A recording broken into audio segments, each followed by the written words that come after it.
Assalamualaikum warahmatullahi wabarakatuh. Sahabat Rania Zubaidi, bumi yang kita tinggali ini sangatlah luas, terdiri dari daratan dan lautan. Menurut para peneliti, manusia telah 90% menjelajahi daratan, sedangkan lautan hanyalah sekitar 57% saja. Itu artinya masih banyak tempat di bumi ini yang masih misterius dan belum dapat dijangkau oleh manusia. Di video kita kali ini, kita akan membahas 5 tempat tersebut yang berdasarkan Al-Quran dan hadis. Mungkin banyak dari teman-teman yang sudah mengetahui tentang Dajjal. Di Al-Quran dan hadis disebutkan bahwasanya Dajjal merupakan salah satu dari 10 tanda kiamat. Jika Dajjal telah muncul, maka dunia saat itu telah diambang kehancuran. Namun, sebelum Dajjal itu keluar, dia akan dipenjara oleh Allah Subhanahu wa Ta'ala di sebuah pulau yang misterius dan dijaga oleh seekor hewan yang bisa berbicara yang bernama Al-Jassasa. Ada hadis Nabi Muhammad SAW mengungkapkan tentang pulau ini. Namun, Nabi Muhammad SAW tidak merincikan secara jelas lokasi persisnya berada di mana. Hanya saja Rasulullah menunjukkan posisi arahnya. Dajjal akan keluar dari perkampungan Yahudi Asbahan bersama ada 70.000 orang Yahudi. Diriwayatkan oleh Anas radhiyallahu anhu. Dajjal akan keluar dari bumi yang dinamakan Khurasan. Hadis ini diriwayatkan oleh Abu Bakar As-Siddiq radhiyallahu anhu. Artinya tempat munculnya Dajjal dari sebelah timur, daerah Khurasan. Maka di manakah Khurasan itu? Kalau sekarang Khurasan itu terletak di daerah Iran sebelah timur. Namun sebelum itu, sejak abad ketiga Masehi, Khurasan itu suatu wilayah yang sangat luas meliputi Iran, Afghanistan, Tajikistan, Turkmenistan, Kazakhstan, dan Uzbekistan. Sedangkan pulau tempat Dajjal dikurung mungkin saja berada tak jauh dari wilayah itu. Dan banyak tersebar kabar bahwa Dajjal berada di segitiga Bermuda. Dan juga ada beberapa pendapat lain yang menyebutkan tentang pulau Dajjal yang lainnya. Intinya bahwasanya tempat Dajjal di penjara adalah di sebuah pulau. Ainul Hayat merupakan sebuah telaga atau sebuah tempat yang memiliki mata air yang kalau airnya diminum maka orang itu tidak akan mati sampai hari kiamat kecuali dia memohon kepada Allah Subhanahu wa Ta'ala untuk mematikannya. Ada sebuah riwayat dari Ats-Sa'labi dari Imam Ali. Suatu hari Raja Zulkarnain bertanya kepada malaikat tentang bagaimana ibadahnya malaikat kepada Allah Sang Pencipta. Kemudian, malaikat memberitahu Zulkarnain bahwasanya ada malaikat yang sejak dia diciptakan, dia selalu sujud dan tak pernah mengangkat kepalanya untuk selamanya.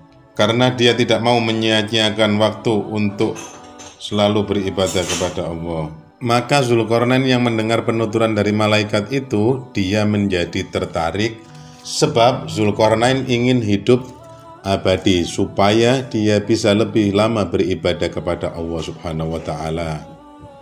Lalu dicarilah telaga itu oleh Zulkarnain dan Khidir alaihissalam beserta dengan pasukannya. Kemudian mereka menemukannya di tempat terbitnya matahari. Tempat itu digambarkan sebuah tempat yang gelap, namun bukan seperti gelapnya malam hari. Karena gelap ada semacam asap atau kabut tebal. Dan singkat cerita, yang meminum air dari telaga itu hanyalah Nabi Khidir alaihissalam, dan Zulkarnain tidak meminumnya sama sekali. Maka ada khilaf dari kalangan para ulama, ada yang mengatakan bahwasanya Nabi Khidir masih hidup sampai hari ini. Tapi ada juga yang mengatakan bahwa Nabi Khidir sudah wafat. Itu artinya teman-teman ya, tempat ini masih misterius sampai hari ini.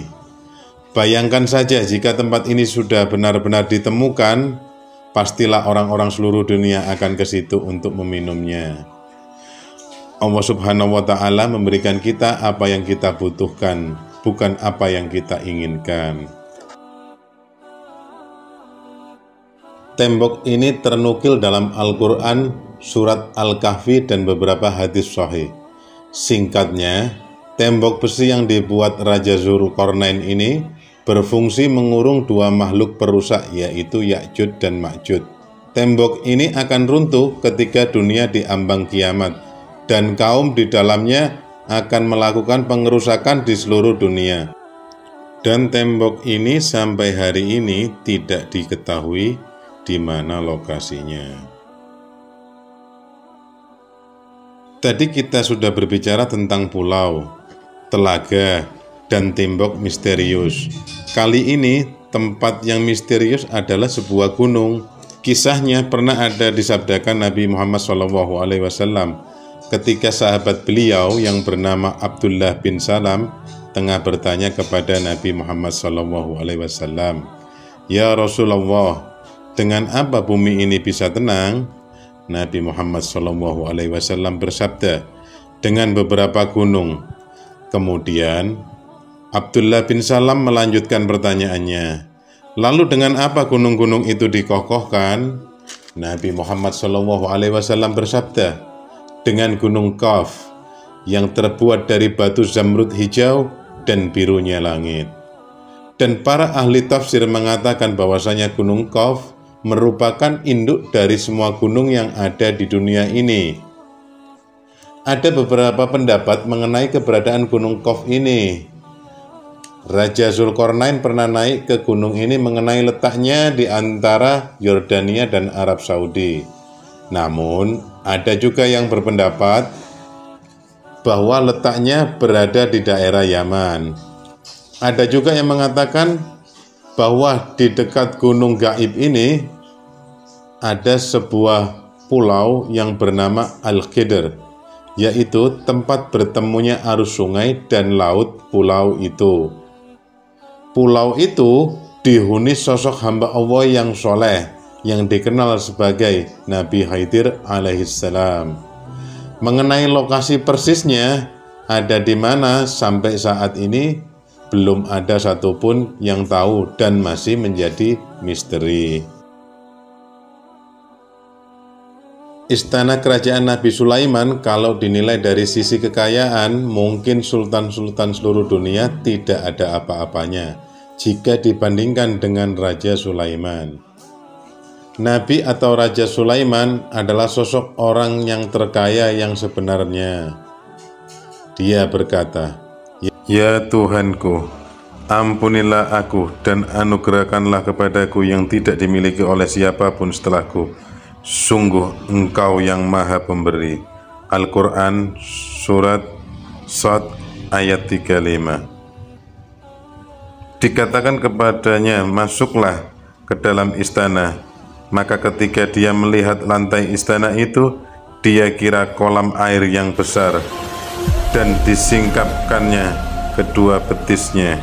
Dan berkatalah Sulaiman, "Sesungguhnya ia adalah istana licin, terbuat dari kaca." Berkatalah Bilqis, "Ya Tuhanku, sesungguhnya aku telah berbuat zalim terhadap diriku, dan aku berserah diri bersama Sulaiman kepada Allah, Tuhan semesta alam." Surat Al-An'am ayat 44. Saking luar biasanya istana ini sampai-sampai ternukil di dalam Al-Quran. Menurut beberapa ahli sejarah, istana Megah Sulaiman ini dibangun oleh manusia dan bangsa jin.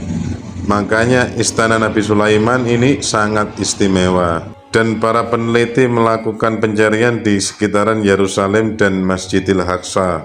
Wallahu a'lam. Sesungguhnya kebenaran itu hanyalah milik Allah.